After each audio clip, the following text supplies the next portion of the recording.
There are enormous crises facing our country and the world. The fact that we are spending time on the floor of the Senate to condemn a proposition or a theory does not seem to me to be the best. Everybody, some Americans will be receiving an additional stimulus check this week. And that is great news. The Senate Minority Leader, Mitch McConnell, is now willing to spend more money on President Biden's new infrastructure package. But a few lawmakers also want less Americans to be eligible to receive a fourth stimulus check. Guys, what are your thoughts on a fourth stimulus payment? Should President Biden send them out or should he not? Leave a comment down below saying yes or no.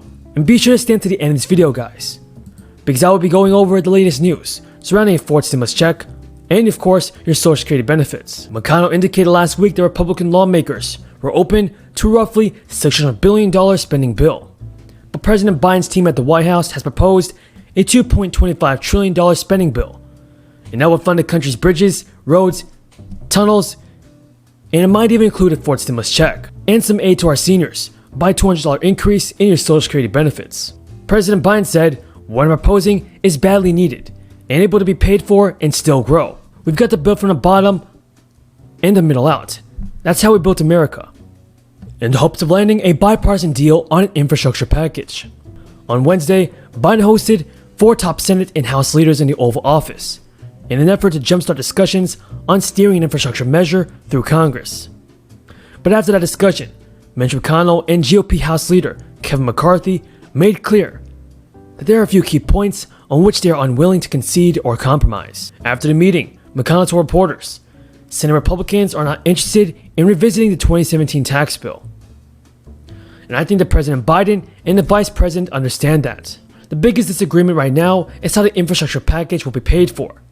To pay for his infrastructure measure, Biden has proposed raising corporate taxes and to pay for his family's plan. He's seeking to impose higher taxes on the richest Americans. Republicans sought to continue the 2020 bipartisan streak on COVID relief. But our new president and our Democratic colleagues preferred a one-party approach. They used the end of the pandemic to pass what the president's own staff admitted was, quote, the most progressive bill in American history, end quote. Not exactly shopping for consensus. Republicans were upfront with our concerns. We said these old liberal ideas would slow rehiring, slow down the reopening, and stoke inflation. Of course, just a few minutes ago, the Bureau of Labor Statistics published the most dramatic monthly inflation report in more than a decade. Many of the things American families buy have grown more expensive at a dizzying pace. And last week's incredibly disappointing jobs report showed what happens when Washington taxes working people to pay other people more to stay home. I'm going to discuss these and other concerns with the president today, but I also hope we can begin to come together on pressing issues that should actually unite us. The last time Congress took comprehensive action on surface transportation infrastructure, 83 senators signed on. And by the way, that bill was produced by Senator Boxer, myself, and Senator Inhofe, a totally bipartisan effort across broad ideological lines. The last time we drilled down on water resources, the margin was 92-6. Infrastructure can and should be a bipartisan issue, the time for supporting working families. The same for supporting our national defense. If the president can remember that he promised to govern for all Americans, not just the far left, if my Democratic friends can remember they have just a 50-50 Senate and a closely divided House, not exactly a sweeping mandate for a socialist agenda, then there is much that we could deliver together. Our time. And the implication, and I think the senator from Indiana made this implication, that the President of the United States is objecting to raising taxes is simply not factual. The president has come forward with some very specific tax proposals, but his proposals are not meeting much support on the other side of the aisle, because he is saying that he doesn't want to raise taxes on anybody in this country earning less than $400,000 a year, but he does want to raise taxes on some of the wealthiest people in America and some of the largest corporations who today may be paying zero in federal income tax. And he shares a concern that many of us share, that Warren Buffett reminds us that the effective tax rate for the billionaire class is actually lower than it is for working families.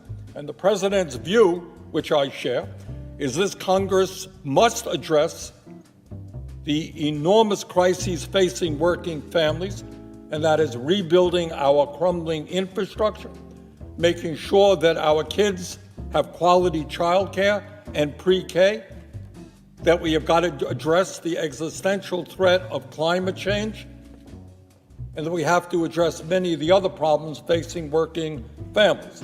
And one way we do that is demanding that the wealthy pay their fair share of taxes. You know, when we talk about resolutions condemning something, I'm not, again, sure why we're here condemning a particular theory. We might be today thinking about condemning the actions of the Republican Party in the House of Representatives today.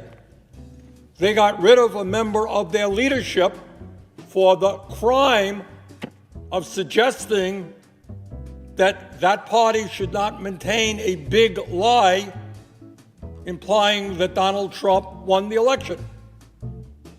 Shall we condemn that? I think that's worth condemning.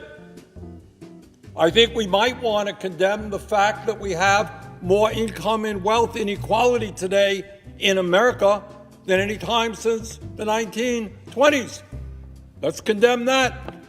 Maybe we want to condemn the fact that every scientist who has studied the issue tells us that climate change is a threat to our nation and the world, and we have done virtually nothing to lead the world in addressing climate change. Let's condemn that inaction.